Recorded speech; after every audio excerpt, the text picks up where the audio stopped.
वाताच्या आजारांमध्ये SLE एक महत्त्वपूर्ण आणि पोटेन्शियली डेंजरस आजार आहे. SLE बद्दल बोलूया. मी डॉक्टर सुशांत शिंदे आणि रुमॅटॉलॉजी इंडिया हा आमचा प्रयत्न आहे की तुमच्यापर्यंत जास्तीत जास्त माहिती पोहोचावी वाताबद्दल आणि रुमॅटिक आजाराबद्दल आणि ती योग्य माहिती असावी. आपल्याला किंवा आपल्या परिवारामध्ये कोणाला जर वाताचे आजार असतील तर या चॅनलला नक्की सबस्क्राईब करा.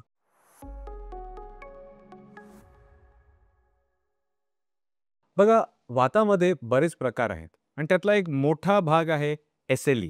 SLE म्हणजे सिस्टमिक ल्युपस एरिथेमॅटोसिस किंवा इन शॉर्ट ल्युपस. SLEचा आजार हा कॉमन नाही, पण SLEच्या आजाराकडे जर दुर्लक्ष झालं, डायग्नोसिस जर चुकला, ट्रीटमेंट जर डिले झाली किंवा ट्रीटमेंट सुरू होऊन तुम्ही अर्धवट सोडलीत, तर त्याच्यामध्ये नुकसान होऊ शकतं. काय आहे SLE? कुणाला होतो SLE? एक्झॅक्ट कारणं SLEची अजून समजलेली नाहीत.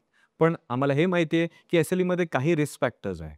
युजुअली SLE यंग वयात होतो आणि मुलींना जास्त होतं. SLEची जेव्हा सुरुवात होते, बहुतेकदा सिम्प्टम्स स्किनवर असतात. जसं की चेहऱ्यावर रॅशेस येणं, उन्हात गेल्यावर स्किन जळल्यासारखी होणं, केसांमध्ये पॅचेस येणं, ओठावर, हातावर, पायावर पॅचेस येणं आणि हे युजुअली लाल डाग असतात. SLEच्या पेशंट्सना हलका-हलका ताप यायला सुरू होतो. सुरुवातीला जेव्हा ताप असतो, तेव्हा आपल्याला वाटतं की हे इन्फेक्शन असेल, अँटिबायोटिक्स दिली जातात. कधी-कधी टायफॉइड आहे, TB आहे, असे इन्फेक्शन्स असतील असा विचार केला जातो. पण ह्या सगळ्याचा उपचार जेव्हा काम करत नाही, तेव्हा लक्ष वळतं की काही SLE तर नाही. त्याचबरोबर इतर लक्षणं असू शकतात, जसं तोंडात अल्सर्स येणं, रिकरंट म्हणजे वारंवार तोंड येणं, त्याच्यामध्ये खायला त्रास होतो. तसंच सांधे दुखायला लागतात, खास करून हाताचे सांधे. SLE हा फक्त बाहेर-बाहेर राहणारा आजार नाही. बाहेर म्हणजे सांध्यांमध्ये, स्किनमध्ये, तोंडामध्ये अल्सर करणं असा आजार नाही. ह्याबरोबरच SLE शरीराच्या आतही पसरू शकतो. एक कॉमन लक्षण SLEचे म्हणजे केस गळणं. बहुतेक महिलांना, मुलींना जेव्हा SLEचा त्रास होतो, तेव्हा केस गळायला लागतात आणि काही पॅचेस येतात. पण जसा शरीराच्या आतमध्ये आजार वळतो, एक कॉमन आणि इम्पॉर्टंट ऑर्गन जो इन्व्हॉल्व होऊ शकतो, ती म्हणजे किडनी. किडनीला जर SLEचा अटॅक झाला, तर किडनीवर त्याचा परिणाम आपल्याला लघवीत दिसायला लागतो, की लघवीमध्ये प्रोटीन निघायला लागतं. हे समजणं महत्त्वाचं आहे, की किडनीचं काम आहे शरीरातलं जे रक्त आहे त्याला साफ करणं. शरीरातल्या रक्तातली जी घाण आहे ती साफ करून आपण युरिनमध्ये बाहेर फेकतो. पण ज्या गरजेच्या गोष्टी आहेत त्या शरीरातच ठेवतो. जर किडनीवर अटॅक झाला, तर त्यातली एक गरजेची गोष्ट म्हणजे प्रोटीन किडनीमधनं लीक व्हायला सुरू होतं, किडनीमधनं बाहेर निघायला सुरू होतं.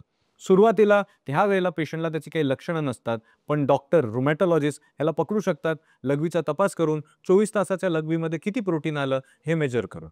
जर प्रोटीन युरिया होतोय, लघवीमध्ये प्रोटीन निघते, तर त्याचा पुढचा स्टेप आहे किडनीला डॅमेज होऊन रक्तामध्ये ती घाण साठू शकते, जी बाहेर निघाली पाहिजे होती, ज्याला आपण किडनी फेलियरही म्हणतो.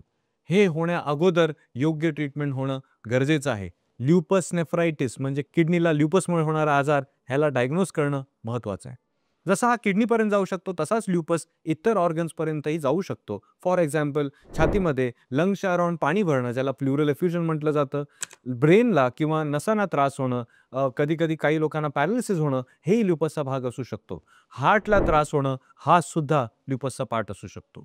थोडक्यात सांगायचं तर ल्युपस हा मल्टी सिस्टम डिसऑर्डर आहे. म्हणजे हा एका अवयवाला, एका ऑर्गनला घेऊन येणारा आजार नाही, तर बरेच ऑर्गन ॲट रिस्क आहे. आणि त्यामुळेच माझ्याकडे येणाऱ्या पेशंट्समध्ये 2 ल्युपसचे पेशंट अगदी सारखे नसतात.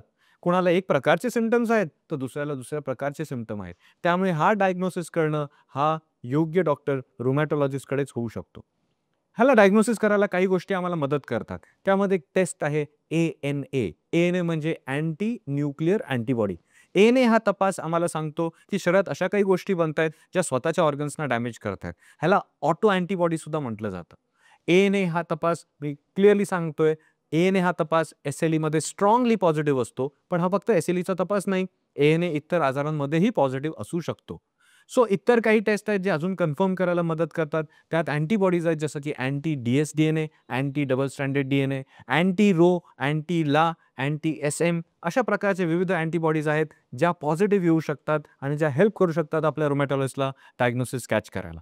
पण इव्हेंच्युअली हा डायग्नोसिस क्लिनिकल आहे. म्हणजे ANA रिपोर्ट जरी महत्त्वाचा आहे, तरी तुमची लक्षणं बघून डाउट करणं, जर विचारच नाही केला SLEचा, तर तो डायग्नोसिस नाही करता येत. त्यामुळे तो विचार करणं सुद्धा एक कला आहे, जी तुमच्या रुमॅटॉलॉजिस्टकडेच आहे.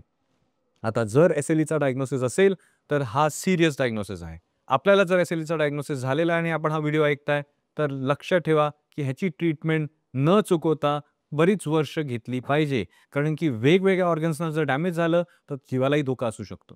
मी आपल्याला घाबरवण्यासाठी नाही, पण वॉर्न करण्यासाठी बोलतोय, कारण की ट्रीटमेंट चुकवू नका. ट्रीटमेंटमध्ये एक मोठं औषध आहे ग्लुकोकॉर्टिकॉइड्स, ज्याला आपण स्टेरॉइड्सही म्हणतो. जी हां, स्टेरॉइड्स ह्या आजारामध्ये इम्पोर्टंट आणि लाईफ सेव्हिंग औषध आहे. स्टेरॉइडबद्दल बरेच लोकं घाबरतात. मी एक वेगळा व्हिडिओ बनवलाय स्टेरॉइड्स काय असतात आणि त्याचे साइड इफेक्ट्स काय असतात ह्याच्याबद्दल नक्की ऐका. पण इकडे मी आवर्जून सांगेन, स्टेरॉइड्स तुमच्यासाठी खूप महत्त्वाचे आहेत जर डायग्नोसिस एसएलई आहे.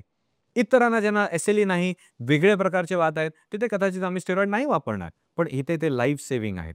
स्टेरॉइडचा अप्रोप्रिएट डोस आणि अप्रोप्रिएट ड्युरेशन म्हणजे किती डोसमध्ये आणि किती वेळासाठी वापरायचं हे ठरवणं, हे सुद्धा आपल्या आजारासाठी आम्हाला कस्टमाइज करून वापरलं पाहिजे. प्रत्येक पेशंटला सेम प्रकारचं स्टेरॉइड किंवा सेम प्रमाणात स्टेरॉइड दिलं जात नाही. स्टेरॉइड बरोबर इतर औषधं सुद्धा आहेत ज्यांचा वापर केला जातो. त्यातलं एक महत्त्वाचं औषध म्हणजे हायड्रॉक्सिक्विन. हायड्रॉक्सिक्विन असे औषध आहे जे ना की फक्त तुम्हाला आज बरं करेल, पण पुढचे येणारे एसएलईचे अटॅक्स सुद्धा कमी करण्याची त्याच्यात क्षमता आहे. सो हायड्रॉक्सिक्विन हे बराच वेळ द्यायला लागतं. तसंच इतर औषधं आहेत जी डिसाईड केली जातात बेस्ड ऑन तुम्हाला किती सिव्हिअर आजार आहे. कमी लेव्हलचा आजार असेल तर त्यामध्ये अझाथायप्रिन, मिथोट्रेक्सेट किंवा कधी-कधी मायकोफेनोलेट नावाची औषधं वापरली जातात. पण अतितीव्र आजार असेल तर किडनीवर फार जास्त अटॅक होतोय, ब्रेनला अटॅक होतोय. कधी-कधी आमच्याकडे पेशंट्स असतात ते पॅरालाईज होऊन येतात.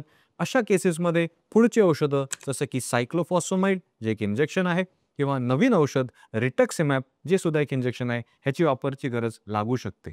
ही औषधं कुणाला वापरायची, कशी वापरायची, त्यांचे साइड इफेक्ट्स न होऊन देता त्यांना कसं द्यायचं, साइड इफेक्ट्स न होण्यासाठी टेस्ट कोणते करायचे, औषध दिल्यानंतर मॉनिटरिंग कसे करायचे, हे बरेचसे प्रश्न आहेत. ह्यांना मी एका व्हिडिओमध्ये तुम्हाला नाही सांगू शकत, कारण की ह्याची उत्तरं तुमच्यासाठी ज्यांना एसएलई आहे त्यांच्यासाठी कस्टमाइज्ड आहेत. तुमच्यासाठी तुमच्या आजाराला बघूनच याचं उत्तर ठरलं पाहिजे. त्यामुळे प्लीज, प्लीज, प्लीज रुमॅटॉलॉजिस्टना भेटा. एसएलई हा सीरियस आजार आहे, पण आपण ह्याला कंट्रोलमध्ये आणू शकतो with the right approach and with the right treatment. SLE असेल, असा डायग्नोसिस असेल तर घाबरू नका. Meet your rheumatologist. काही प्रश्न असतील तर आम्हाला पाठवा. And I hope this video really helps you. नमस्कार. जय हिंद.